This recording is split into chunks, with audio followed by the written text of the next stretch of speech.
فبأي آلاء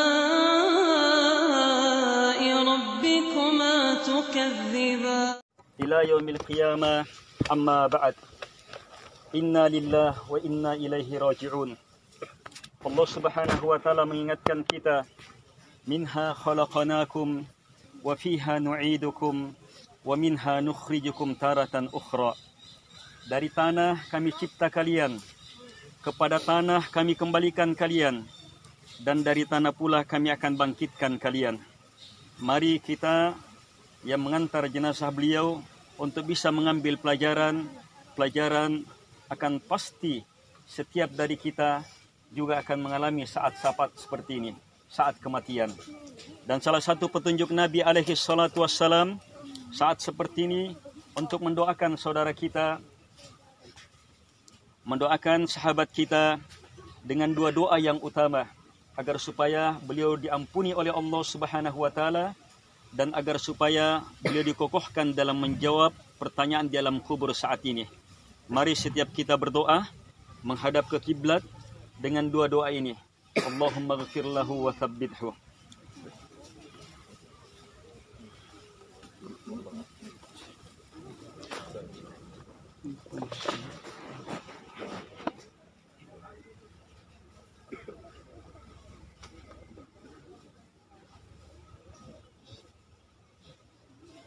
Amin ya arhamar rahimin. Kaum muslimin dan muslimat yang dimuliakan oleh Allah Subhanahu wa taala. Suatu hari Nabi alaihi salatu wassalam mengantar jenazah sahabatnya bersama para sahabat. Saat itu Nabi berfikir dengan fikiran yang sangat dalam. Nabi berfikir dengan fikiran yang sangat serius. Sampai digambarkan seolah-olah Nabi alaihi salatu wassalam seperti orang yang duduk, yang kepalanya ada burung di atasnya. Saking dalamnya Nabi berfikir. Ternyata Nabi alaihi salatu wassalam memikirkan tentang kejadian di alam kubur. Nabi ingatkan sahabatnya, ta'awwadhu min adzabil qabr. Minta perlindungan kalian dari azab kubur.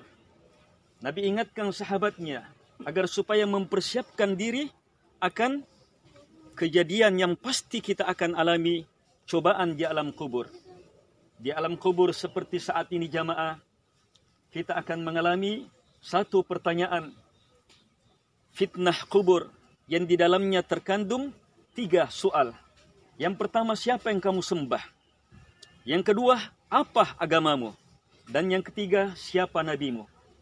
Menjawab saat ini adalah mudah bagi kita, bahwa yang saya sembah adalah Allah, agama saya adalah Islam, Nabi saya adalah Muhammad alaihi salatu wassalam.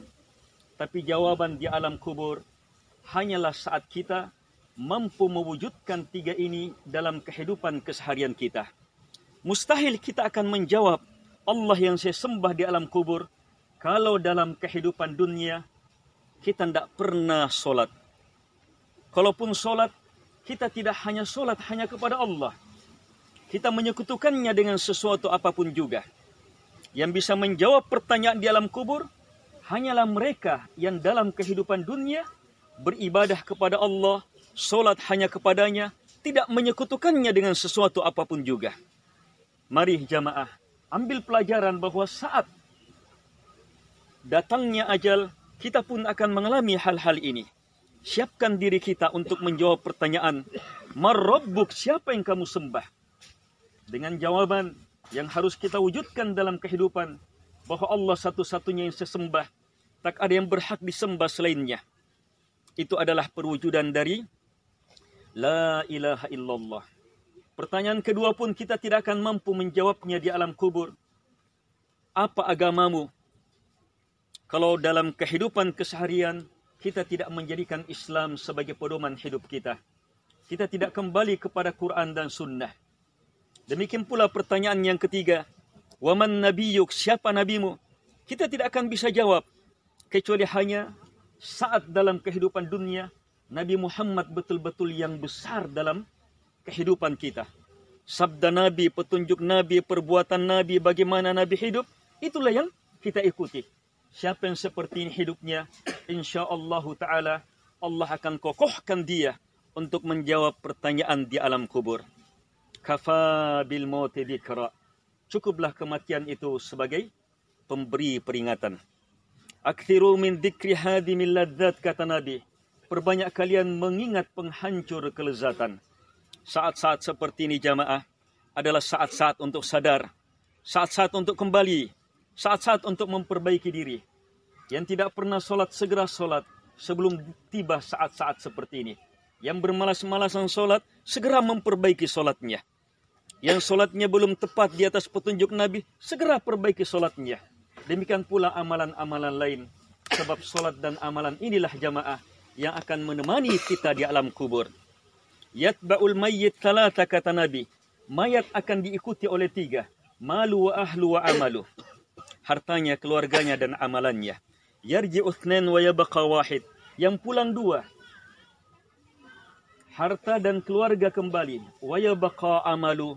Yang tinggal tetap menemani hanyalah amalan. Jadi beramal untuk mempersiapkan teman kita di alam kubur. Yang akan terus menemani kita dalam kebahagiaan di alam kubur, guna menanti kebahagiaan yang tiada tandingannya di negeri akhirat. Tidak boleh tidak, harus dengan amalan. Tidak boleh tidak, harus dengan amalan yang ikhlas hanya kepada Allah Subhanahu wa taala, selamat dari beragam pelanggaran-pelanggaran yang tidak sesuai dari petunjuk Nabi alaihi salatu wassalam. Kemudian kerabat yang ditinggal, sahabat-sahabat yang ditinggal, yang betul-betul merasakan kesedihan saat ini, maka mereka yang ditinggal, yang merasakan kesedihan saat ini, hendaknya berbahagia dengan sabda Nabi alaihi salatu wassalam. Nabi alaihi salatu wassalam bersabda, "Ma li abdil mu'min idza qabattu safiyahu min ahli dunya fasabara wahtasab illal jannah."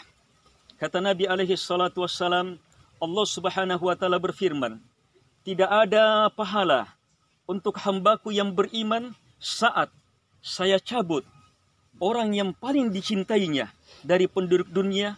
Tidak ada balasannya mereka yang seperti ini. Kemudian dia mampu bersabar dan mengharap pahala, maka tak ada balasannya kecuali hanyalah surga.